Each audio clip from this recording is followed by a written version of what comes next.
नमस्कार दोस्तों, आज एक कहानी लेकर आए हैं जो बहुत ही शानदार कहानी है। इसमें क्या है, दो नन्हे बीजों की कहानी है जो एक किसान के पास होती है। वो किसान उन बीजों से कहता है, चलो मैं आज तुम्हें खेत में बो देता हूँ, जमीन में डाल देता हूँ। तो उसमें से एक बीज कहता है, मालिक मैं नहीं जाऊँगा, मैं यहाँ इतने ऐशो आराम की जिंदगी जीता हूँ, रहता हूँ खुली हवा में, खुले वातावरण में, मैं जमीन के अंदर दफन नहीं हूँ।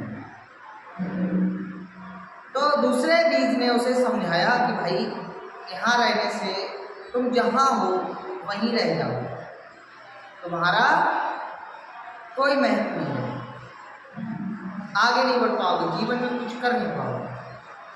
और जमीन के अंदर जब तुम्हें बो दिया जाएगा तो तुम बहुत कुछ अचीव कर सकते हो।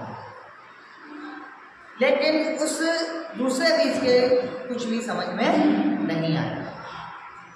तो क्या होता है, किसान ले जाता है उस दूसरे बीज को और ज़मीन में गाड़ देता है। और जब ज़मीन में गाड़ देता है तो जब उसमें पानी जाता है, नमी पहुँचती है, सूर्य की किरणें आती हैं, तो धीरे धीरे क्या होता है, वो बीज अंकुर निकलता है और धीरे धीरे बड़ा हो जाता है। बीज से पौधा बन जाता है, पौधे से पेड़ बनता है, पेड़ पे क्या होता है, उसके तने और टहनियाँ निकल आती हैं, जिसमें क्या होता है, बहुत सारी पत्तियाँ निकलती हैं जो दूसरों के लिए बहुत लाभदायक हैं।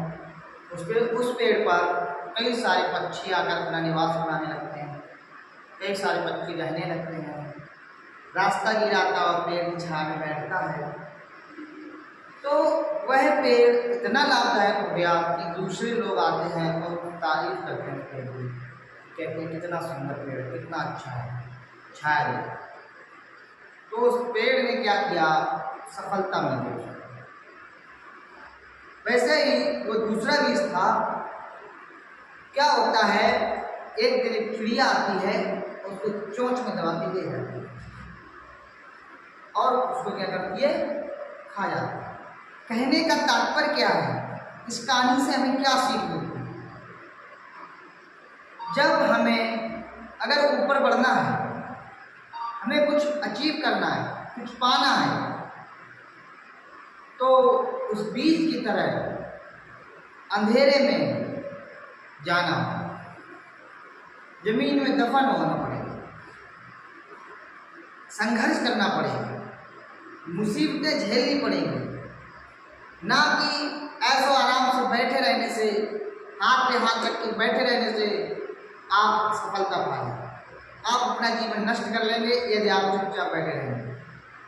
इसलिए जीवन में अगर कुछ बनना है, कुछ करना है, तो संघर्ष करना बहुत जरूरी है, मेहनत करनी पड़ेगी और करनी ही पड़ेगी। चलिए मिलते हैं नेक्स्ट ऐसी किसी स्टोरी के साथ, तब तक के लिए नमस्कार, जय हिंद।